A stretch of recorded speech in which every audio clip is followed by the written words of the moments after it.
எடுத்துக்கொள்ளுமாறு அன்போடு கேட்டுக்கொள்கிறேன். கொஞ்சம் சரி. தேடி சோறு நிலத்தின்று பல சின்னஞ்சிறு கதை பேசி மனப்பாடி துன்பம் மிக உழன்று பிறப்பாட பல செயல்கள் செய்து நரை கூடி கிளப்பருவம் எய்தி கொடுங்கூச்சு கிரையனமாய் பல வேடிக்கை மனிதரை போல நான் வீழ்வேன் என்று நினைத்தாயோ என்ற பாரதியின் வரிகளை கூறி எனது உரையை சரி ஒரு நல்ல நாளில் பொங்கலை முன்னிட்டு அந்த காலம் மகிழ்ச்சியா இந்த காலம் மகிழ்ச்சியா என்று நம் சிந்தைக்கு விருந்தளிக்க இப்போ ஒரு பட்டிமன்றம் நடைபெற்றுக் கொண்டிருக்கிறது. அனைவரும் மிகவும் மகிழ்ச்சியாக சிந்தனையை தூண்டி கேட்டுக்கொண்டிருக்கிறேன். அக்கா சொன்னாங்க, இந்த ராஜி அக்கா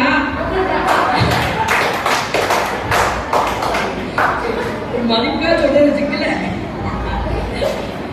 பொங்கல் இப்ப கேஸ் ஸ்டவ்ல தான் வைக்கிறோம், குக்கர் தான் வைக்கிறோம். நாங்க இல்ல நடுவர்களே, நான் பார்க்க பள்ளியில பொங்கல் வைக்கிறோம், கல்லூரியில பொங்கல் வைக்கிறோம், சமத்துவ பொங்கல் வைக்கிறோம். நடுவர்களே, அந்த காலத்துல சமத்துவ பொங்கல்னா என்னன்னு எங்களுக்கு தெரியாது. அப்படி வளர்க்கப்பட்டோம். அடுத்த நடுவர்களே கதை நிகழ்ச்சியோட வைக்கிறோம். பிள்ளைங்கெல்லாம் அவ்வளவு சந்தோஷமா உடவை கட்டி பூ வச்சு அப்படி வர நடுவர்களே. ஆடை பற்றி சொல்றாங்க யாரு? வெங்கடேசன்.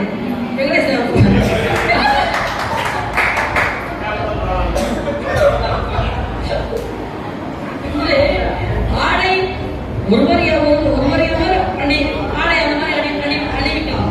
இப்போ இங்க வந்திருக்க அனைத்து மக்களை பாருங்கள், எல்லாரும் உடவை கட்டி எவ்வளவு அழகாக நேர்த்தியாக இருக்கிறார்கள் தெரியுமா? அருமையாக இருக்கு.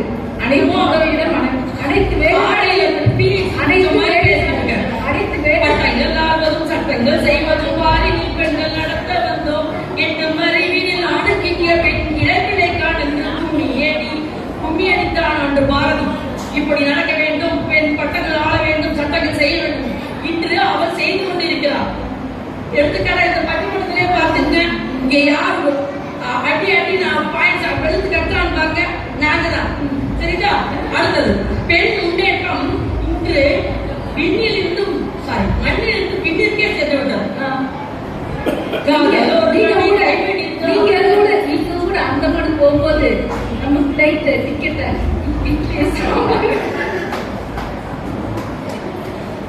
இட்லியும் சாம்பார் வச்சு சாப்பிட்டுட்டு டிக்கெட்டே இல்லாம காதல் ஒருவனை கைப்பிடித்து அவன் காரியம் யாவின் கை கொடுத்து மாதரங்கள் கடமையை கட்டிலும் மாற்றி பெற செய்துவார் உமணி. இன்று அன்று பாரதி பாடிய பாடலை நனவாக்குகிறார் பெண். அன்று வரதட்சணை கொடுத்துதான் கல்யாணம் நடைபெறும். இன்று அப்படி கிடையாது. நடுவர்களே, நீயும் படித்திருக்கிறாய், நானும் படித்திருக்கிறேன், எனக்கு முன்னே படித்திருக்கிறது.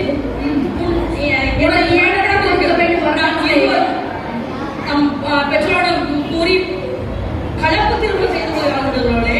இன்று தெருவிற்கு ஒரு கலப்பு திருமணம் நடைபெறுகிறது. அன்று அப்படி கிடையாது. வரதட்சணையா 50 போடுறியா, 50,000 தரியா, தட்டுல வைங்க, நிச்சயத்துக்கு வச்சிடணும் அப்படின்னு வரதட்சணை கொடுக்க அன்று தலைவிரித்தாடியது. இன்று அப்படி கிடையாது. கலப்பு திருமணம் தான் அதிகம் நடைபெறுகிறது. அதுக்கு அந்த கலப்பு திருமணம் மிக சிறப்பு தான் நம்ம பக்கத்தில் உள்ளது. அந்த கலப்பு திருமணம் எவ்வளவு அழகா சிறப்பு நடைபெறும் தெரியுமா? மாப்பிள்ளை அழைப்பு, பெண் அழைப்பு, என்ன ஒரு புது ட்ரெண்டா நடக்குது. என்ன கொஞ்சம் சந்தோஷமா, அளவுக்கு அதிகமா. ஏன்னா பொருளாதாரத்துல முன்னேறி இருக்கோம் இல்லையா? அந்த காலத்துல அப்பா கடன் வாங்குவாரு, இப்படி பையன் வச்சுட்டே தெரிவாரு. பொண்ணு வீட்டுக்காரங்க எல்லாம் கொஞ்சம் அமைதியா இருப்பாங்க. மாப்பிளோட கரணையா வாங்க போறாங்க இல்லையா? சந்தோஷம் அவங்கதான் ஆடுவாங்க, இவங்க சோகமாவே இருப்பாங்க. இப்ப அப்படி கிடையாது. கல்யாணம் பண்ணுன்னா மாப்பிள்ளைகளும் களை கட்டுது, பொண்ணு கூட களை கட்டுது. ஒரு புது ட்ரெண்டா கொஞ்சம் ஆனந்தமா டான்ஸ் ஆடிக்குது. பொண்ணோட இது ஒரு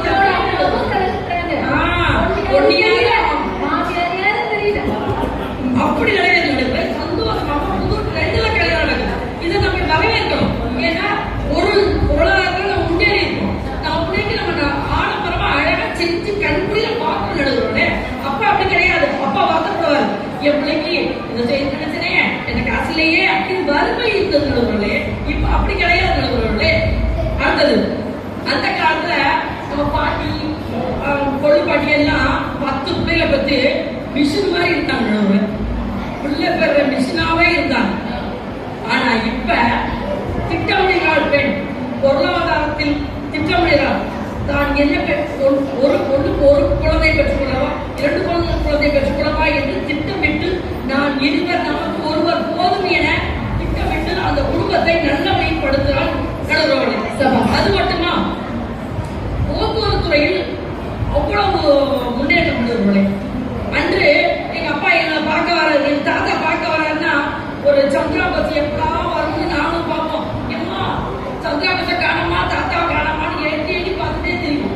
ஆனா இன்று தாத்தா 8 மணிக்கு ஏறிட்டேன், 2 மணிக்கு வந்துவேன், ஏமா மதுரை தாண்டிட்டேன், இறந்து போறேன், இந்த உங்களுக்கு அது வாங்கி வந்திருக்கேன், இது வாங்கி வந்திருக்கேன், அப்படி லைவ்ல சொல்லிக்கிட்டே வராது தாத்தா. இப்ப பேத்தியை பார்க்கறது உங்க தாத்தாவா? அடுத்து மருத்துவத்துறை பேரஸ்டமால் போட்டாத்தாங்க.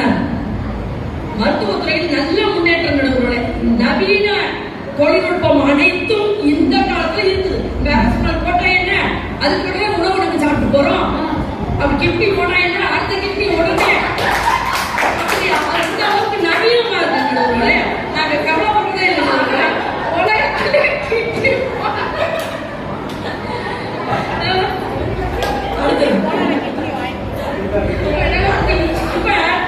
பண பரிவர்த்தனை அன்றா நம்ம தாத்தா ஒரு இடம் வாங்க போறாருன்னா சுருக்கு பையில பணத்தை வச்சுக்கிட்டு, பாட்டி சுருக்கு பையில வச்சுக்கிட்டு அப்படியே பயந்து போவாங்க. இப்ப தேவை வந்தவங்க போன கையில எடுத்து போக வேண்டியது. உனக்கு வந்துமா இந்த அனுப்ப மாதிரி வந்துச்சா, பாத்தியா திக்கிறதா, ரைட். அந்த அளவுக்கு பண பரிவர்த்தனையும் ரொம்ப எளிதாக இருக்குது. 50,000 எடுத்துக்கணும்னா பேங்க்கு தான் போகணும். அங்க போய் செலவு எடுத்து அப்படி நிரப்பி லாயில நின்று கொஞ்சம் நீ வெயிட் பண்ணுங்க, இப்போ டீ குடிச்சு வரேன் அப்படின்னு தான் எழுதிச்சு போயிடும். அப்படியே உட்காந்துருப்போம். அதை விட நான் ஒரு டீச்சர் இருந்தோட ஒரு 6 நாள் சீல் கொடுக்கணும். ஒரு 50,000 கொடுக்க மாட்டேன்.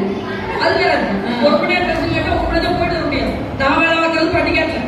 இப்ப கூகுள் பே, டிஜிட்டல் பே, ஆன்லைன் ஒர்க் எல்லாம் காலகட்டம் நடந்தவங்களே.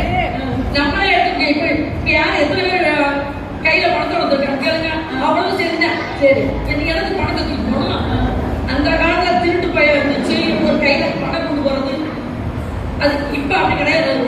ரொம்ப எளிதாயிடும் பண பரிவர்த்தனை. அடுத்தது அந்த காலத்துல மணியாளர் எப்ப வரும், என் பாட்டி உட்காந்து அந்த போஸ்ட் வந்துட்டான பரணி உங்க அப்பா ஏன் அப்படின்னு சொல்லிட்டு உட்காந்து. இது அதெல்லாம் கிடையாது. இப்ப அடுத்து திரைக்கடல் ஓடியும் திரவியம் தேடு என்றார் அவை. இப்போது ஆணும் பெண்ணும் படித்து வெளிநாடுகளில் வேலை பார்க்கிறார்கள். அந்நிய செலவாணி நம்ம இந்தியாவிற்கு ஈடு தருகிறார்கள். அன்று என்ன தெரியுமா, 5 வருஷம் கான்ட்ராக்ட், 2 வருஷம் கான்ட்ராக்ட் போயிட்டு எப்படா என் மகன் போன் போடுவான்னு தெரியலையே அப்படின்னு வீட்டுக்காரங்க சொல்லும். இவங்க கொடுக்கா போனது லெட்டருக்கு போடல, போனும் அடிக்கிறப்போ என்னைக்கு போடான்னு தெரியல, லட்சக்கணக்கில் மீறி போவதே உட்காந்து. ஆனா இன்று அப்படி கிடையாது. அன்று என்ன பாட்டு பண்ணாங்க தெரியுமா, தலை நீங்க கண்கள் 2 என்று உண்மை கண்டு பேசுவோம், காலம் இனிமேல் நம்மை ஒன்றாய் கொண்டு சேர்ப்போம், கண்கள் 2 என்று உண்மை கண்டு பேசுவோம் அப்படி பாடி உட்கார்ந்தாங்க. ஆனா இன்று அப்படி தெரியுமா, வீடியோ காணொலியில அப்படி ஒரு செல்ல வந்தது. ஏங்க இந்த ஐநூறுக்கு கொண்டா அனுப்புனீங்கல்ல, அந்த பழத்துல வாங்க, இந்த பாப்பாக்கு ட்ரெஸ் வாங்கி, நகை வாங்கி,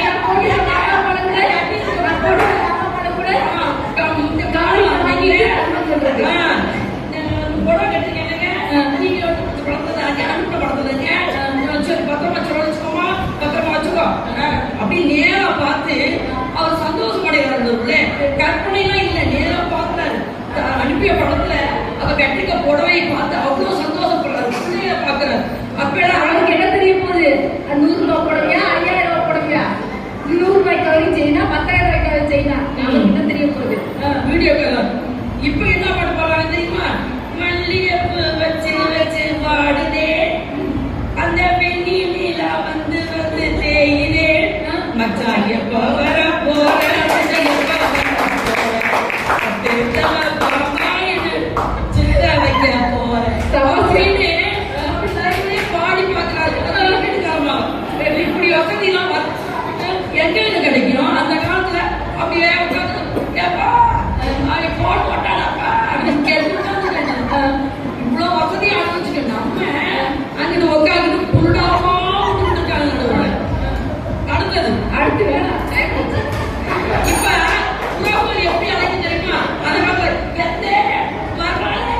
அப்படின்னு. இப்ப அப்படி கிடையாது. என் மருமக என்னை எப்படி கூப்பிடாதேம்மா, அம்மா அம்மா அம்மாங்கிற. நான் ஒண்ணும் சொல்ல முடியல. அம்மா அம்மா எப்படி கூப்பிடுறது? சூப்பர். அருமை. சரி வாங்க நெருங்கிக்கோங்க. அதோட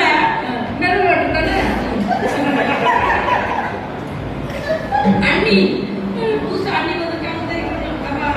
மாடு கல்யாணம் பண்ணிருப்பா அண்ணி வந்திருக்காங்கன்னா கொழுந்தனாரை எப்படி கூப்பிடாது தெரியுமா? அண்ணி கூப்பிட்டா அண்ணியம்மா போயிருவாங்க. அக்கா அக்கான்னு கூப்பிடாரு. தம்பி கூட பண்ற தம்பி மாதிரி நல்லா கவனிச்சுவாங்கல்ல, அப்படி உறவு மாறி போச்சுடல. நீங்க அம்மா அம்மான்னு சொன்னா நான் அவ்வளவு ஒண்ணுமே சொல்ல முடியாது. ஒரு வார்த்தை இம்மாவை கூடு அதை செய்யன்னு சொல்ல முடியல. இருக்கு அதே சொன்னாலும் அம்மா இருக்காங்க. ஆளுங்க இருக்கு. அடுத்து வேறப்பா. சரி, இந்த ஒரு பாடோட சின்ன பாடம் உடுமலை நாராயணனுக்கு இப்படியும் நினைச்சது எல்லாம் எழுதி வச்சது அந்த காலம், எதையும் நேரில் சென்று பார்த்து மகிழ்வது இந்த காலம், மழை வரும் என்று மந்திரம் போட்டது அந்த காலம், மழையை பெய்ய எந்திரம் வந்தது இந்த காலம், துரோபண தன்னை துயிலுரித்தது அந்த காலம், பெண்ணை தொட்டு பார்த்தால் சுட்டு கொடுவேன் இந்த காலம். அதாவது ஒண்ணுமே செய்ய முடியாது. என்ன சொல்றாங்க, அடுத்த வருடம் பணி ஓய்வு பெறக்கூடிய ஒரு இளம் வயது சகீஸ்வரி 35 வயது உள்ளவரை அக்கா வைத்தார். சரியா? அப்ப அதுக்கு என்ன காரணம்னா இந்த காலம் இது வந்து என்ன தெரியுது, இந்த காலம் எங்களை யூத்தா வந்துருச்சுன்னு சொல்றாங்க. வேற ஒண்ணு கிடையாது. சிறப்புங்க. எல்லாருமே அவை வந்து களை கட்டியது சிறப்பு. ஒரு சிறப்பு சிரிப்பு பட்டிமன்றமா நீ சிறப்பா இருந்துச்சு. சொல்லணும் அக்கா அக்கா அக்கா அக்கா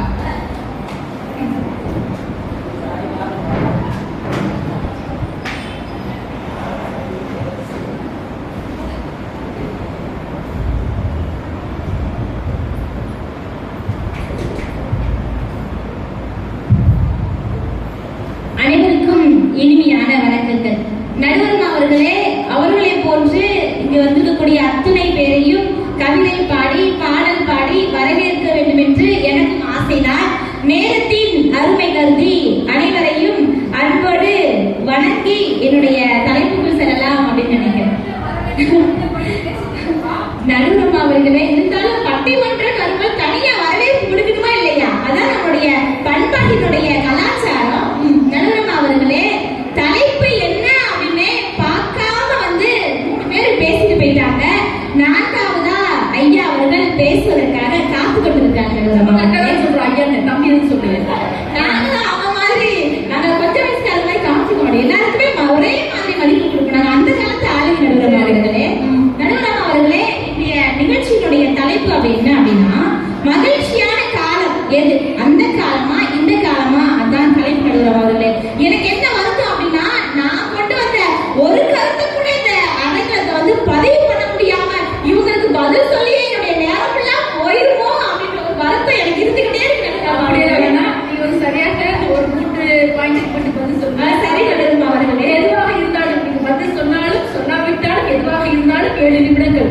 சரி நடுவரம் அவர்களே, கண்டிப்பாக இத்தனை குழந்தைகள் உங்களுடைய திறமையை வந்து வெளிக்காட்டணும்னு காத்துட்டு இருக்காங்க. அவங்களுக்காவது நான் கண்டிப்பா 7 நிமிடத்துல முடிக்க முயற்சி பண்ணேன். நடுவரம் அவர்களே, முதலாவதாக வந்த என்னுடைய அக்கா சொன்னாங்க என்ன அப்படின்னா, தொழில்நுட்பம் எல்லாமே வந்துருச்சு இந்த காலத்துல அப்படின்னு சொல்றாங்க. இன்னைக்கு ஸ்கூல்ல வந்து பாத்தீங்கன்னா ப்ராஜெக்ட் அப்படின்றது எதுக்கு கொடுத்தாங்க நடுவரம் அவர்களே? ஒரு குழந்தை தன்னுடைய திறமையை வந்து மேம்படுத்திக்கணும், தன்னுடைய மூளையை வந்து சலவை செய்து பல்வேறு திறமைகளை வளர்த்துக்கணும் அப்படின்றதுக்காக தான் ப்ராஜெக்ட் அசைன்மெண்ட் அப்படின்ற ஒண்ணை கொடுக்குறாங்க. ஆனா அதையெல்லாம் வலுத்தளிக்கக்கூடிய விதமா, மூளையே மண்ணுக்குள்ள புதைக்கிறக்கூடிய ஒரு விதமா ஒரு தொழில்நுட்பம் செயல்படுது அப்படின்னு சொன்னா, அது இந்த காலகட்டத்துல மகிழ்ச்சியை கொடுக்குதுன்னு அவங்க நம்பிக்கிட்டு இருக்காங்க. அது மட்டும்தான் உண்மை. ஆனா உண்மையிலேயே மகிழ்ச்சியை கொடுக்குதா அப்படின்னா அது மிகப்பெரிய ஒரு கேள்விக்கு நடுவரும் அவர்களே. இங்க இருக்கக்கூடிய அத்துணை குழந்தைகளுடைய முன்னேற்றத்திற்கு முட்டுக்கட்டை போட்டு தடைக்கற்களா நிற்கிறது தான் இன்றைக்கு ஏஐ தொழில்நுட்பம் அப்படின்றத மறந்துட்டாங்கன்னு நினைக்கிறேன் நடுவரும் அவர்களே. நடுவரும் அவர்களே இன்னொன்னு சொன்னாங்க, பெண்களை பத்தி ஒரு பாடல் இருக்கு. இருக்கு அப்படின்னு சொல்லிட்டு பாடினாங்க. அவங்க அந்த பாடலை மட்டும் பார்த்துட்டு வந்திருக்காங்க நடுவம் அவர்களே. இன்னொரு பாடலும் இருக்கு நடுவம் அவர்களே. மக்குள்ள கிளப்புல திரியிற பொம்பல என்னடி நடக்குது செந்தமிழ் நாட்டுல லேடிஸ் எல்லாருக்கும் வணக்கமுங்க லேடிஸ் மானம் பறக்குதுங்க. இந்த பாடல் எல்லாமே இந்த காலகட்டத்தில் அவங்க நடுவம் அவர்களே. பெண்கள் எல்லாருமே இன்னைக்கு வந்து மேன்மை அடைஞ்சிட்டாங்க முன்னேற்றிட்டாங்க அப்படின்னு சொல்லி பேசிக்கிட்டு இருக்காங்க. உண்மையிலேயே இருக்கக்கூடிய ஒவ்வொரு பெண்களிடம் வந்து சென்று கேட்டு பாருங்கள். இன்றைய காலகட்டத்திலும் பெண்கள் தங்களுடைய வாழ்க்கையில் தாங்கள் முன்னேற்றம் அடைய வேண்டும் என்பதற்காக எப்படியெல்லாம் அவமானங்களையும் கஷ்டங்களையும் துன்பங்களையும் தடைகளையும் தாண்டி கொண்டிருக்கிறார்கள் என்பது இங்க இருக்கக்கூடிய ஒவ்வொரு பெண்களுக்கும் தெரிய நடுவர்களே. இங்க வந்து மேலையில வந்து வெறும் பொய்யா சொல்லிட்டு போனா அதெல்லாம் உண்மையாயிராது அப்படின்றத நாங்க பதிவு பண்ணோம் அப்படின்னு நினைக்கிறேன் நடுவர்கள் அவர்களே. நடுவர்கள் அவர்களே இன்னொன்னு சொன்னாங்க நம்மளுடைய ரஞ்சிதா என்ன அப்படின்னா தலைவாழை போட்டு எல்லாருக்கும் பகிர்ந்து வந்து இந்த காலத்துல வந்து சாப்பிட்டு இருக்காங்க. உண்மையிலே கிடையவே கிடையாது நடுவர்கள் அவர்களே. நான் சிறு பிள்ளையா இருக்கும் பொழுது என்ன அப்படின்னா ஏதாவது பண்டிகையில தான் இட்லி தோசை மாதிரி போடுவாங்க. அப்ப கூட என்ன பண்ணுவாங்கன்னா பக்கத்து வீட்டுல இருந்து என்ன கொடுப்பாங்கன்னா வந்து சாப்பிடுங்க அப்படின்னு சொல்லிட்டு பகிர்ந்து கொடுத்துட்டு போவாங்க. ஏதாவது கறி மாதிரி எடுத்தா கூட கொடுத்துட்டு போவாங்க. ஆனா இந்த காலகட்டத்துல என்ன நடக்குது தெரியுங்களா? பள்ளிக்கூடத்துக்கு ஒரு குழந்தைக்கு ஒரு முட்டையை கொடுத்து விட்டா கூட அதை குழிக்குள்ள மறைச்சு வச்சு கொடுத்து விடாங்க அவர்களே. நீ மட்டும் தான் சாப்பிடணும் அப்படின்னு சொல்லி இன்றைய காலகட்டத்துல எந்த மகிழ்ச்சி இருக்கு அப்படின்றத வந்து நான் வந்து அவங்க வினாவா எழுப்பினேன் அவர்களே. அடுத்ததான் வந்து கணேஷ் பாபா அண்ணாவை பத்தி சொல்லியே ஆகணும் நடுவரமா அவர்களே. அண்ணாவுக்கு வந்து பாத்தீங்கன்னா இங்கிலாந்துல ஃப்ரெண்ட் இருக்காங்க அவர்களே. இங்கிலாந்துல ஃப்ரெண்டுக்கு வந்து பாத்தீங்கன்னா பிறந்த நாள் அதுக்கு வாட்ஸ்அப்ல ஜான் ஹாப்பி பர்த்டே அப்படின்னு வாட்ஸ்அப்ல மெசேஜ் பண்ணாரு. அன்னைக்கு அவருடைய அப்பா அம்மாவுக்கு திருமண நாள் அவர்களே. அதையே மறந்துட்டாரு. ஆனா இங்கிலாந்துல இருக்கக்கூடிய நண்பர்களை நட்பு பாராட்டக்கூடிய கணேஷ் பாபு அண்ணா வீட்டுல இருக்கக்கூடிய சொந்த அப்பா அம்மாவை மறந்துட்டாரு. இதுல எங்க இருக்கு இந்த காலத்துல மகிழ்ச்சி அப்படின்றத அவருக்கு நான் உணர்த்தணும்னு நினைக்கிறேன் நடுவரம் அவர்களே. நடுவரம் அவர்களே எங்களுடைய அனிசாரத்துல அடுத்து திருமண நாளுக்கு கண்டிப்பா நடுவரம் அவர்களே எங்களுடைய அனிசாரத்தை அண்ணா வந்து சொன்னாங்க. கணேஷ் பாபா அண்ணா வந்து காதல் எப்படி பண்ணாரு திருவிழால பின்னாடி போயே காதல் பண்ணாரு அப்படின்னு சொன்னாங்க. அப்படிப்பட்ட காதல் மனைவிக்கு இன்னைக்கு எப்படி தெரியுமா நடுவரம் அவர்களே பொங்கல் வாழ்த்து சொல்றாங்க. வாட்ஸ்அப்ல கிடையாது. ஒன்லி பக்கத்துல உட்கார்ந்து இருக்கும் பொழுது இன்ஸ்டாகிராம்ல பொங்கல் வாழ்த்து மெசேஜ் அனுப்புறாங்க நடுவரம் அவர்களே. இன்றைய காலகட்டத்துல இதுதான் உங்களுக்கு மகிழ்ச்சியை கொடுக்குது அப்படின்னு அவங்க நம்பிக்கிட்டு இருக்காங்க நடுவரம் அவர்களே. அந்த காலத்துல ட்ரெஸ் எடுத்து நம்ம தப்போம். ஆனா இன்னைக்கு எடுத்த ட்ரெஸ் கிழிச்சு விட்டு போட்டுட்டு இருக்கிறதா மகிழ்ச்சி அப்படின்னு அவங்க நம்பிக்கிட்டு இருக்காங்க நடுவரம் அவர்களே. நடுவரம் அவர்களே நான் சிறு பிள்ளையா இருக்கும்போது என்ன அப்படின்னா எங்க பார்த்தாலும் வயல்வெளி வந்து எங்க பார்த்தாலும் பசுமையா இருக்கும். ஆனா இன்றைய காலகட்டத்துல என்ன ஆயிடுச்சு அப்படின்னா அது எல்லாமே கட்டிடங்களா உயர்ந்துருச்சு. நம்ம எல்லோருக்குமே தெரியும். அந்த காலத்துல பூமியை தோண்டி பார்த்தா கனிமங்களும் நிறைய வளங்களும் அது கிடைக்கும். ஆனா இன்னைக்கு பூமியை தோண்டி பார்த்தா சூரியன்ல இருந்து கோள்கள் தெரியும் நடுவரம் அவர்களே. இதுல எங்க இருக்கு மகிழ்ச்சி அப்படின்றத அவங்களுக்கு நான் சுட்டி காட்டணும் அப்படின்னு நினைக்கிறேன் நடுவரம் அவர்களே. இன்னொரு முக்கியமான விஷயம் இன்றைய காலகட்டத்துல அவங்க சொன்னாங்க பல்வேறு மருத்துவமனைக்கு நம்ம சென்றுட்டு இருக்கோம். அந்த காலத்துல சாமியார் மட்டும் நம்ம போனோம் அப்படின்னு அப்ப கூட மகிழ்ச்சியா தான் இருந்தாங்க. ஆனா இன்னைக்கு கோவிட் 2.0 வரைக்கும் வந்துச்சு நடுவரம் அவர்களே. அப்ப கூட எதை தேடி ஓடுனாங்க அப்படின்னா நிலவேம்பு கசாயம் என்ற எங்களுடைய அன்றைய காலத்தினுடைய அந்த கசாயத்தை தான் தேடி மருந்துதான் தேடி ஓடினாங்க என்று சொன்னால் மகிழ்ச்சி இன்றளவும் அந்த காலத்தில் தான் கொட்டி கிடக்கிறது. அதைத்தான் தோண்டி எடுப்பதற்காக அவர்கள் ஓடிக்கொண்டிருக்கிறார்கள் அப்படின்றத நான் பதிவு பண்ணணும்னு நினைக்கிறேன் நடுவரம் அவர்களே. நடுவரம் அவர்களே நீங்க டெக்னாலஜி பத்தி அதிகமா பேசினாங்க. கண்டிப்பா அதை பத்தி சொல்லாமையே இருக்கவே முடியாது. அந்த காலகட்டத்துல பல்வேறு விளையாட்டுகள் இருக்கும். பாண்டியில இருந்து பச்சைக்குதில இருந்து அத்துணை விளையாட்டுகள். ஆனா இன்னைக்கு டெக்னாலஜி வந்தது எல்லாமே மறைச்சு போச்சு. கண்டிப்பா எல்லாமே முக்கியம் தான். அது அளவோட பயன்படுத்துறோமா அப்படின்றதா இன்றைய தலைமுறையினுடைய கேள்வியா இருக்கு நடுவரம் அவர்களே. இன்னைக்கு ஃப்ரீ ஃபயர்ன்றாங்க, பப்ஜின்றாங்க, ரம்மின்றாங்க. இது மூலியமா எத்தனை உயிர்கள் மன அழுத்தம் ஏற்பட்டு இழந்து கொண்டிருக்கிறோம் அப்படின்றத இவங்க எல்லாருமே மறந்துட்டாங்க. தொழில்நுட்பத்தினுடைய ஒரு பக்கத்தை மட்டும் பார்த்து விட்டு வந்து பேசிக்கிட்டு இருக்காங்க அப்படின்றத நான் வந்து பதிவு பண்ண நினைக்கிறேன் அவர்களே. கடைசியா அந்த சக்தி சர்வீஸை பத்தி பேசாமையே இருக்க முடியாது. சொல்லிட்டாங்க கண்டிப்பா பதில் சொல்லி ஆக வேண்டிய ஒரு இடத்துல இருக்கிற அவர்களே. மேரேஜ் பத்தி பேசினாங்க. எப்படி எல்லாம் மேரேஜ் நடக்குது அப்படின்னு. ஆனா இந்த காலத்துல எப்படி எல்லாம் மேரேஜ் நடக்கிறது தெரியுமா அவர்களே?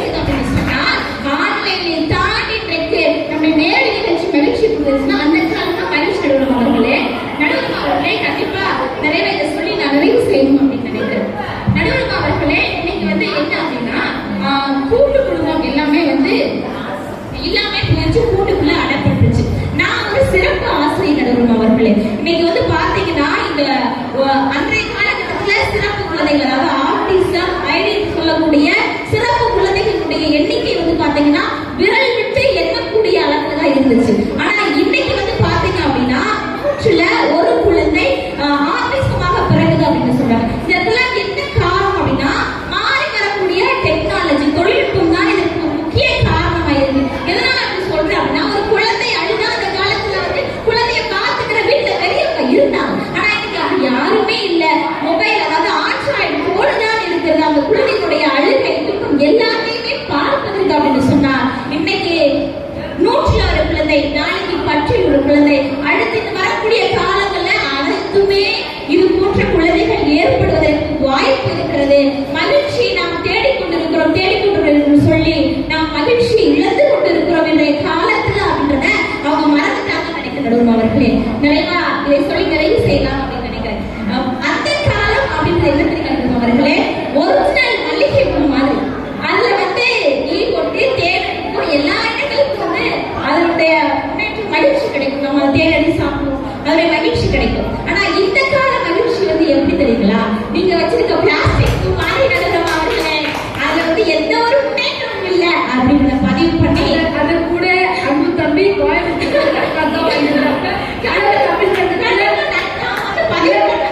நான் வந்து பதிவு பண்ண விட்டேன். கண்டிப்பா நான் மணிசார்ந்த ஒரு பதிவு பண்ணும் அப்படின்னு சொன்னனால என்னுடைய கருத்தை குறைச்சிக்கிட்டு அவனுடைய கருத்தை முன்னச்சு நல்லதொரு தீர்வை நடுவர் அவர்கள் வழங்குவார்கள் என்று சொல்லி நல்லதொரு வாய்ப்பிற்கு நன்றி கூறி கிடைத்திருக்கிறேன். நன்றி.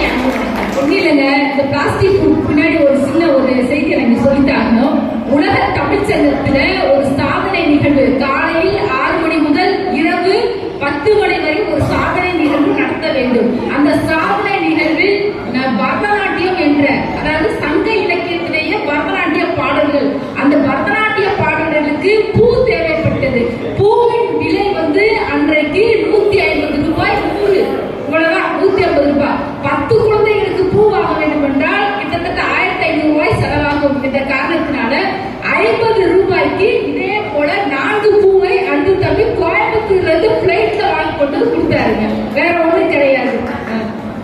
சரி, மிக சிறப்பு தான். அதாவது ஆட்டிசம் என்று இன்னைக்கு வந்திருக்கு, உணவுக்கான நிறைய செய்தியை இங்க பண்ணிட்டாரு. மிக சிறப்பான ஒரு பேச்சு, உற்சாகமான ஒரு காந்த குரல். அன்பு பாப்பா ஸ்னேகா அவர்களுக்கு, என்ன அக்காலம் கிடையாது, பாப்பா ஸ்னேகா அவர்களுக்கு அனைவர் சார்பாக வாழ்த்துக்களையும் பாராட்டுகளையும் சொல்லிட்டு, இந்த பக்கம் என்னங்க அந்த காலம் சொல்லிட்டு இந்த களத்துக்கு வாங்க, எப்படியெல்லாம் அந்த களத்துல நாங்க இருக்கோம் தெரியுமா என்று பேசுவதற்காக எங்கள் முத்தமிழ் மாவட்டத்தின் கவிஞர் வைரமுத்து ராஜா அவர்களே அன்போடு அழைக்கிறேன். அன்னை தமிழை வணங்கி அத்தமிழ் அன்னையின் தவப்புதவியாம் எங்கள் முத்தமிழ் மாவட்டத்தின் தலைமையாம் நடுவர் அவர்களையும் வணங்கி, தமிழர் என்றோர் இனமுண்டு, தனியே அவருக்கு ஒரு குணமுண்டு என்பர். அப்பேற்பட்ட தமிழரின் திருநாளாம் இந்த தை திருநாள் மற்றும் திருவள்ளுவர் திருநாளை முன்னிட்டு இன்று சீரும் சிறப்புமாக நடைபெற்றுக் கொண்டிருக்கக்கூடிய இந்த பட்டிமன்றத்தை காண வந்திருக்கக்கூடிய தமிழ் நெஞ்சங்கள் அனைவரையும் வருக என வரவேற்கின்றேன். நடுவர் அவர்களே, மகிழ்ச்சியான காலம் அந்த காலமா இந்த காலமா என்பதுதான் தலைப்பு. மண்ணிலே விதையை ஊன்றி உழைக்க வைத்த காலம் போய் இன்று விண்ணிலே விதையை ஊன்றி உழைக்க வைத்துக் கொண்டிருக்கிறார்களே, அது உங்களுக்கு மகிழ்ச்சி அளிக்கவில்லையா? ஒரு காலத்தில் புராணங்களையும் இதிகாசங்களையும் பிறர் சொல்ல கேட்டு தெரிந்து கொண்டோம், பின்னர் நூல்களை படித்து தெரிந்து கொண்டோம். ஆனால் இன்று அப்படியா? அந்த புராணங்களில் வரக்கூடிய கதாபாத்திரங்களுக்கு உருவத்தை கொடுத்து, உயிரை கொடுத்து, உணர்ச்சியை கொடுத்து, பார்த்து ரசித்து தெரிந்து கொள்கிறோம் இல்லையா? அது உங்களுக்கு மகிழ்ச்சி அளிக்கவில்லையா? நடுவர் அவர்களே, மண்ணிலே எழுதி கற்ற காலம் போய் இன்று நமது பிள்ளைகள் மடிக்கணினியில் எழுதி கற்றுக் கொண்டிருக்கிறார்களே, அது உங்களுக்கு மகிழ்ச்சி அளிக்கவில்லையா? நடுவர் அவர்களே, ஒருவருக்கு மகிழ்ச்சி என்பது எப்பொழுது வரும்? ஒருவருடைய தேவை பூர்த்தியாகும் பொழுது வரும். நீங்கள் சொன்னீர்கள், இன்று உங்களுக்கு ஒரு வேளை சோறு கிடைத்தால் மகிழ்ச்சி, உணவில்லையே என்று வருந்தக்கூடிய ஒரு ஏழைக்கு ஒருவேளை சோறு கிடைத்தால் மகிழ்ச்சி, நீர் இல்லையே என்று நின்று இருக்கக்கூடிய நிறைவு ஒருவனுக்கு நீர் கிடைத்தால் மகிழ்ச்சி. அப்படிப்பட்ட தேவை எப்பொழுது பூர்த்தியாகும்? அவனுக்கு சம வாய்ப்பையும் சம உரிமையும் வழங்கப்படுவது மட்டும்தான் பூர்த்தியாகும். நடுவர் அவர்களே, வாய்ப்பும் சம உரிமையையும் அந்த காலத்தில் வழங்கப்பட்டதா என்று நான் எதிரணி பார்த்து கேட்கின்றேன். அதற்கு உங்களால் பதில் சொல்ல முடியுமா? நடுவர் அவர்களே, பண்டிகை என்றாலே புத்தாடை அணிந்திருக்கிறார். பண்டிகை பத்தி பேச மாட்டீங்க. அனைவரும் சற்று அமைதியோடு இருக்கலாம். ஒரு 5 நிமிடத்துல பட்டிமன்றம் நிறைவு பெற்றுவிடும். அதுக்கு பிற்பாடு சீக்கிரமாகவே நம்ம அனைத்து போட்டிகளும் தொடங்கிடலாம். பண்டிகை என்பதே என்றாலே புத்தாடை அணிவதுதான். அந்த காலத்திலையும் சட்டை வச்சு கொடுத்தாங்க. வீட்டில் உள்ள பெரியவர்கள் தன் குழந்தைகளுக்கு எவ்வாறு சட்டை அணிந்து கொடுத்தார்கள்.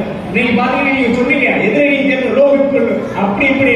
ஆனா அந்த காலத்துல இருக்கக்கூடிய பெற்றோர்கள் தன் குழந்தைகளுக்கு எவ்வாறு சட்டையை தைத்து கொடுத்தார்கள். என் பிள்ளை வளரவில்லை என்று இறக்க மாட்டேன் என்று கையை அந்த முறைக்கு போன கால் இந்த முறைக்கு என்று பேட்டையும் சட்டையும் தைத்து கொடுத்து இளைஞர்களாக இருக்கக்கூடிய எங்களை முதியவர்களாக மாற்றி ரசித்த காலம் அந்த காலத்தில் உங்களால் மறுக்க முடியுமா?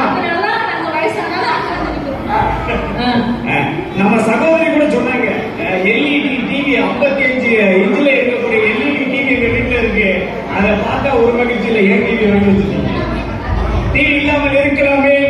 ரைட். அடுத்து பாப்போம் நடுவர்களே, குடும்பம் என்பது வீடு. அந்த வீடானது செங்கலால் கட்டப்பட்டதில்லை நடுவர்களே, அது பெண்களால் கட்டப்பட்டது. அத்தகைய வீட்டில் இருக்கக்கூடிய பெண்கள் அடுப்பறைக்கும் பெண்களுக்கு படிப்பதற்கு என்று பெண் கல்வி முடங்கி கிடந்த காலம் அந்த காலம். பெண்களின் உரிமைகளும் அடக்குமுறைக்கு உள்ளாக்கப்பட்ட காலம் அந்த காலம். இதை உங்களால் மறுக்க முடியுமா?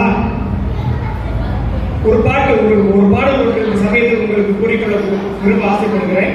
அடுப்பறைக்கும் பெண்கள் அழகழகா படிக்கிறப்பா, அச்சடிச்ச காகிதத்தை அடுக்கடுக்கா சுமக்குதப்பா என்று பெண்கள் படிப்பதை வியந்து பார்த்த காலம் அந்த காலம். ஆனால் இன்று அப்படியா? கேட்டையும் பெண்கள் தொடுவது தீமை என்று எண்ணியிருந்து அவர் வாய்த்து விட்டார். வீட்டுக்குள்ளே பெண்ணை பூட்டி வைப்போம் என்ற விந்தை மனித தலைவர் என்ற பாரதியின் வரிகளை கனவுகளை நனவாக்கிய காலம் இந்த காலம். இது உங்களுக்கு மகிழ்ச்சி அளிக்கவில்லையா? நடுவர்களே, மதுரை காலையில தான் சகோதரி சொன்னாங்க, நான் அவசரப்பட்டு அண்ணே அப்படின்னாங்க. அப்பதான் எனக்கு ஞாபகம் நாங்க என்னது நிறைய சொன்னேன், நமக்கு ஒரு நல்ல பாய்ந்து கிடைச்சிருச்சுங்க. அந்த காலத்துல ஒரு வீட்டுல பெண் குழந்தை பிறந்து விட்டால் தாலாட்டு பாடல் கேட்கிறதோ இல்லையோ, ஒரு பாடல் கேட்டது நடுவர்களே, தாய்ப்பால நீ குடிக்க தலையெழுத்து இல்லையடி, கள்ளிப்பால நீ குடிச்சு கண்ணுறந்து நல்லபடி, அடுத்து ஒரு ஜென்மம் இருந்தாக்கா ஆணாக நீ பிறக்கணும், போய்வாடி அன்னக்கிளி என்று ஆணாதிக்கம் தலை துவங்கிய காலம் அந்த காலம். அதை உங்களால் மறுக்க முடியுமா? அது உங்களுக்கு மகிழ்ச்சி அளித்ததா? இன்று அங்கிருந்து வந்து இங்கு பேசிக் கொண்டிருக்கிறீர்களே, அதற்கு காரணம் இந்த காலம் சகோதரி. சாதிக்க வேண்டும் என்று துடிப்பவர்கள் இருக்கக்கூடிய காலம் இந்த காலம். இந்த காலம் உங்களுக்கு மகிழ்ச்சி அளிக்கவில்லையா? நடுவர்களே, இது புதுமையின் பொற்காலம். நடுவர்களே, புதுமையின் பொற்காலம். அந்த காலத்துல நம்மளாம் ஒரு கதை கேட்டிருப்போம். ஒரு மண்பானையில தண்ணி இருந்துச்சா, அந்த மண்பானைக்கு அடியில தண்ணி இருந்துச்சா, ஒரு காக்கா வந்து அந்த தண்ணியை குடிக்க ஆசைப்பட்டுச்சா. அப்ப பக்கத்துல இருக்க சின்ன சின்ன கல்லெல்லாம் தூக்கி போட்டு அந்த தண்ணி மேல வர வரைக்கும் வெயிட் பண்ணி அந்த தண்ணியை குடிச்சு பறந்து போயிடுச்சாங்க அந்த காலம். ஆனால் இந்த கால குழந்தைகளிடம் இதை சொல்லி பாருங்கள், அவன் உடனே அடுத்த கேள்வி கேட்பான், ஏன் சார் இவ்வளவு கஷ்டப்பட்டு காக்கா கல்ல போட்டு குடிக்கணும், ஒரு ஸ்டாவை போட்டு குடிச்சிட வேண்டியதாக. அது உங்களால் மறுக்க முடியுமா? அந்த அளவுக்கு எங்கள் சிறுவர்களின் இளைஞர்களின் சிந்தனையும் அறிவும் வளர்ந்திருக்கிறது என்றால் அது மகிழ்ச்சியா இல்லையா உங்களுக்கு? அடுத்து இது டெக்னாலஜி. அடுத்து வந்து பார்த்தோம்னா நம்ம சகோதரி சொன்னாங்க, அந்த காலத்துல நாங்க எல்லாம் கல்யாணம் வந்து எப்படி பண்ணுவோம், வீட்டு வீடா போய் பத்திரிக்கை வைப்போம், எல்லாத்துக்கும் பத்தி பரிமாறி தான் சாப்பாடு வைப்போம் அப்படின்னு சொன்னாங்க. ரைட், நான் ஒத்துக்குவேன், இல்லைன்னு சொல்லல. அந்த காலத்தில் இருந்த உறவு என்பது சிறியது, ஊர் என்பது சிறியது, நட்பு என்பது சிறியது. ஆனால் இந்த காலத்தில் அப்படி அல்ல. எங்களுக்கு பேஸ்புக்கில் 1000 நண்பர்கள், வாட்ஸ்அப்பில் 1000 நண்பர்கள், இன்ஸ்டாவில் 1000 நண்பர்கள், யூடியூப்பில் மில்லியன் நண்பர்கள் என்று அனைவருக்கும் வீடு சென்று பத்திரிகை வைத்து பந்தி பரிமாறினால் தான் கல்யாணம் நடக்கும் என்றால் எங்களுக்கு இன்னைக்கு கல்யாணம் நடக்காது. 60 கல்யாணம் தான் பண்ண முடியும். அது உங்களால் மறக்க முடியுமா? வாழ்க்கை மாறிவிட்டது, வசதிகள் மாறிவிட்டன. கொஞ்சம் நாங்கெல்லாம் ரெஸ்ட் கப்ப குக் பண்ணியும் ஒர்க்கர் கப்ப குக் பண்ணியும் சாப்பிட்டுக் கொண்டு மகிழ்ச்சியாக இருக்கிறோம் நடுவர்களே. ஏன் இன்று இவ்வளவு சீரும் சிறப்பு பட்டிமன்றத்தை ஒரு 50 ஆண்டுகள் முன்பு இவ்வளவு மகிழ்ச்சியாக உங்களால் நடத்த முடியுமா? ரைட். ஏன் இன்று எதிரி படி தாண்ட முடியாது. ஏன் இன்று எதிரியில் பேசிவிட்டு அமர்ந்திருக்கக்கூடிய நமது எதிரி பேச்சாளர்கள் மாட்டு வண்டிகளாய் இந்த பட்டிமன்றத்திற்கு வந்தார்கள். ஏன் 1000 முறைக்கு அத்தனை வழி பாருங்க, அப்படியே செல்போன் 1000 முறை திரும்பி பார்க்கக்கூடிய அந்த செல்போன் இல்லாமல் அவர்கள் வாழ முடியுமா? கேஸ் அகற்றுவதற்கு, ஏசி எதற்கு, கார் எதற்கு? ஏன் மிக்சி இல்லாமல், கிரைண்டர் இல்லாமல், ஆட்டோலையும் அம்மிக்கலையும் பயன்படுத்தி உங்களால் இன்று மகிழ்ச்சியாக இருக்க முடியுமா? ஏன் ஒரு ஓலை குடிசை வீட்டில் ஒரு மூலையில் ஒரு ஒற்றை விளக்கை ஏற்றி 1 மணி நேரம் மின்சாரம் இல்லாமல் உங்களால் வாழ முடியுமா என்று கேட்டுக்கொள்கிறேன் நடுவர் அவர்களே. இறுதியாக ஒன்றை கூறிக்கொள்ள ஆசைப்படுகின்றேன். போகி என்றாலே படையினர்களும் புதியினர் கூதலும் தான். ஆனால் நமது எதிரியை சார்ந்தவர்கள் போகி பண்டிகையை கொண்டாடவில்லை போல தெரிகின்றது. அதனால் நாளை நடைபெறக்கூடிய போகியாவது அவர்கள் சீரும் சிறப்புமாக கொண்டாடி, ஒரு கவிஞன் ஒருவன் சொன்னான், நேற்று என்பது உடைந்த பானை, நாளை என்பது மதில் மேல் பூனை, இன்று என்பதே கையில் உள்ள வீணை. ஆக இன்று உங்கள் கையில் இருக்கக்கூடிய அந்த வீணையை மீட்டி சுகராக மகிழ்ச்சி அடையுங்கள் என்று கூறி வாய்ப்புக்கு நன்றி பாராட்டி விடைபெறுகிறேன். நன்றி, வணக்கம். சிறப்பு, மிக சிறப்புங்க. அற்புதமாக ராஜா அவர்கள் மிக சிறந்த ஒரு உண்மை செய்தியை இங்க சொல்லி இருக்கிறாரு. உசிலம்பட்டி பெண் அன்னைக்கு விச வச்சு கள்ளிப்பால் கூற்றி கொன்றார்கள். இன்றைக்கு அந்த நிலை முற்றிலும் மாறிவிட்டது என்ற ஒரு வினாவை எழுப்பினார். சிந்தனை செய்யக்கூடிய ஒரு செய்தி. அதே பட்டிமன்றம் முடிஞ்சிருச்சு. மிக சிறப்பு. ராஜா அவர்களுக்கு அணிவடை சார்பாக வாழ்த்துக்களை பாராட்டுகளை தெரிவித்துக் கொண்டு தற்பொழுது ஒரு நிகழ்ச்சி சிறப்பாக அமைய வேண்டும் என்றால் பேச்சாளர்கள் பெருசா, நிகழ்ச்சி ஏற்பாட்டாளர்கள் பெருசா என்று கேட்டால் நிச்சயமாக இதையும் தாண்டி ரசிகர்களாகிய உங்களால் மட்டுமே எந்த ஒரு நிகழ்ச்சியும் சிறப்பாக அமையும். அவ்வளவு அந்தந்த இடத்துல கையை தட்டி, அந்தந்த இடத்துல சிரிப்பலையை எங்களுக்கு உற்சாகமாக ஊட்டி, மிக சேர்களில, அதாவது நாற்காலிகளில உற்சாகமான நேற்று சுத்த இன்று புத்த புத்தம் புதிய ஒரு மலர்களை போல வளர்ந்த முகத்தோடு இந்த பட்டிமன்றத்தை கண்டு ரசித்துக் கொண்டிருக்கின்ற அத்தனை ரசிக பெருமக்களுக்கும் நான் நிகழ்ந்த பணிவான வணக்கத்தை தெரிவித்துக் கொண்டு 2 நிமிடங்களில் ஒரு தீர்ப்பினை விட்டு சிந்தித்து விடலாம். இந்த 4 பேருமே 2 அணிகளுமே அவரவர்கள் அணிக்கு தந்தவாறு மிக சரியாக பேசினார்கள். நிறைய பட்டிமன்றங்கள் பார்த்திருப்பீர்கள். தலைப்பிற்கு தகுந்தவாறு நான் அவர்களை குறை சொல்ல விரும்பவில்லை. சிரிப்பிற்காக தலைப்பை விட்டு வேறு பக்கம் உங்க பாணியில சொல்லணும்னா, குழந்தைகளுக்கு புரியும்படி சொல்லணும்னா அவுட் ஆஃப் சிலபஸ்ல கேள்வி, அவுட் ஆஃப் சிலபஸ்ல பதில், அந்த மாதிரி தான் இருக்கும். ஆனால் எப்பொழுதுமே முத்தமிழ் மாவட்ட பட்டிமன்ற பேச்சாளர்கள் மிக சங்க இலக்கியமாக இருந்தாலும் சரி, இக்கால இலக்கியமாக இருந்தாலும் சரி, இதிகாசமாக இருந்தாலும் சரி, ஏன் இன்ற நவீன பட்டிமன்ற தலைப்பாக இருந்தாலும் சரி, தலைப்பை விட்டு எல்லளவு கூட நகர மாட்டார்கள். அவ்வளவு சிறப்பாக பேசக்கூடிய பேச்சாளர்கள்.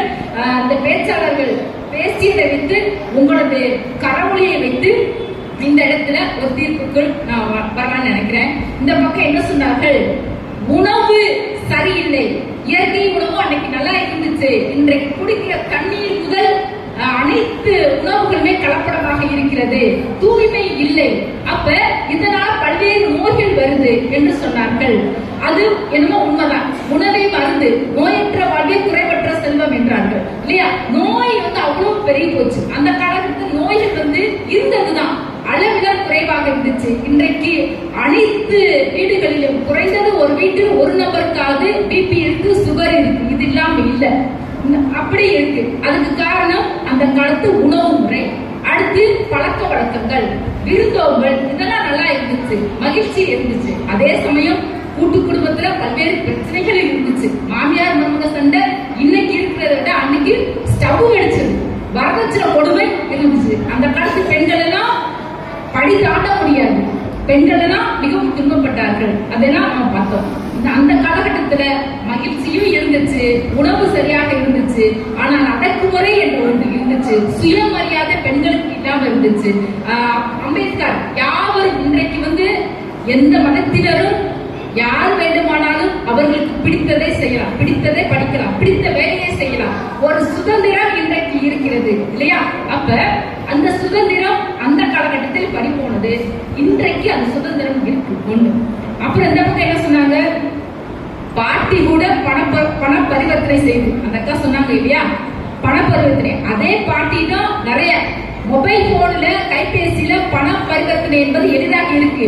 ஒண்ணு அமுக்குனா கேஸ் வீட்டுக்கு வருது, அது மகிழ்ச்சி தான். அதே போல இன்னொரு கால் வருது, ஒரு செகண்ட்ல நீதிபதியோட அக்கௌண்ட்ல இருந்து 20,000 ரூபாய் 30,000 ரூபாய் வந்து பண மோசடி ஆகுது, அக்கௌண்ட்ல இருந்து மைனஸ் ஆகிறது என்று செய்தித்தாள்களில் பார்க்கிறோம் இல்லையா? இன்றைய நவீனத்தினால நல்லது இருக்கு, கெட்டது இருக்கு. அப்ப இது நன்மையா தீமையா? அதே விட நமது குழந்தைகள் அனைவரோட காலையில எழுந்து சாப்பிட முடியாம குழந்தைகள் வந்து கைபேசியை தேய்ச்சி கொண்டே இருக்கு, அதிலேயே மூழ்கிக்கொண்டே இருக்கிறது, கண்ணெல்லாம் பாதிப்படுகிறது. 3 வயது குழந்தை 5 வயது குழந்தை கண்ணாடி போட்டுக்கொண்டு இருக்கிறது. அந்த காலத்து பாட்டி 60 வயசானாலும் 100 வயசானாலும் கண் இல்லாம அங்க வர்றது யாரு? அந்த வீட்டு பையன் அந்த வீட்டுக்கு நுழையிறானா அவனை எல்லாரும் பிடிச்சு சாத்துங்கடா, கட்டி போடுங்கடா அப்படி சொல்லி ஒரு காவலாளியராக ஊருக்குள்ள இருந்தாங்க. இன்று அது இல்லை. அப்ப இன்றைய நவீன கருவிகள் மூலம் அனைத்தும் நன்மை இருக்குது, அதே சமயம் கொஞ்சம் தீமை இருக்கு. அதை விட பெண்களை வைத்து நம்ம ஒரு முடிவுக்கு வரணும். இன்றைய ஒரு பெண் இந்த இடத்துல இந்த அரங்கத்தை எடுத்துக்கோங்க. இந்த அரங்கத்துல நிறைய குழந்தைகள், பெண் குழந்தைகள் இங்கே இருக்கிறார்கள். தன்னுடைய திறமையை வெளிப்படுத்துவதற்காக ஆண் குழந்தைகளை விட பெண் குழந்தைகள் இங்கே இருக்கிறார்கள். அதை விட பெண்கள் வந்து தன்னுடைய திறமையை வெளிப்படுத்துவதற்காக இங்கே இருக்கிறார்கள். தங்களது தனித்திறமை சென்ற காலகட்டத்தில் அந்த காலகட்டத்தில் வெளிப்படுத்த வேண்டும் என்றால் அதற்கு அனுமதி இல்லை. அந்த சுதந்திரம் இன்றைக்கு இருக்கிறது. எப்படி பார்த்தாலும் பெண் கல்வி ஆணுக்கு நிகர் பெண் சரி சமானமாய் இன்றைக்கு இருக்கிறார்கள். சுயமரியாதையோடு பெண் இருக்கிறார்கள். அப்ப அந்த காலகட்டத்தில் சுயமரியாதை இல்லை, இந்த காலகட்டத்தில் சுயமரியாதை இருக்கிறது. எப்படி பார்த்தாலும் இந்த காலகட்டத்தில் பொருளாதார ரீதியாக பெண்களும் உயர்ந்திருக்கிறார்கள். படிக்கின்ற மாணவர்களும் படிக்கும் பொழுதே ஈட்டக்கூடிய சூழல் இருக்கிறது. அப்ப இந்த காலகட்டத்தில் மகிழ்ச்சி என்பது 60% இருக்கிறது. உணவு மட்டும்தான் சரியில்லை, பழக்க வழக்கம் மட்டும்தான் சரியில்லை, அது சரிப்படுத்தினா 100% கொண்டு வந்துடலாம். அந்த காலகட்டத்தில் என்னாச்சு அப்படின்னா 40% மகிழ்ச்சியாக இருந்தார்கள். கள்ளிப்பால் கொடுத்து பெண்களை கொலை செய்தார்கள். பெண்களுக்கு அடக்குமுறை இருந்தது. அப்ப அந்த காலகட்டத்தில் 40% மகிழ்ச்சியாக இருந்தது. இந்த காலகட்டத்தில் 60% மகிழ்ச்சியாக இருக்கிறது. இந்த காலகட்டத்தில் 60 இந்த உள்ள 40 கொண்டுட்டு வரணும் என்று சொல்லி இந்த பெண் குழந்தைகள் யாராக இருந்தாலும் அனைவரும் கைபேசி உட்பட எதுவாக இருந்தாலும் அளவோடு பயன்படுத்த வேண்டும். அதனால அளவோடு பயன்படுத்தினால் நமது நல்ல எழுத்து முறை, இந்த எழுதுபவர்கள் என்பது சற்று குறைவாகத்தான் இருக்கிறது. எப்படி பார்த்தாலும் மகிழ்ச்சி என்பது இந்த காலகட்டத்தில் 60% இருக்கிறது, அந்த காலகட்டத்தில் 40% இருக்கிறது என்று சொல்லி அருமையான வாய்ப்பினை வழங்கிய அனைத்து அனைவருக்கும்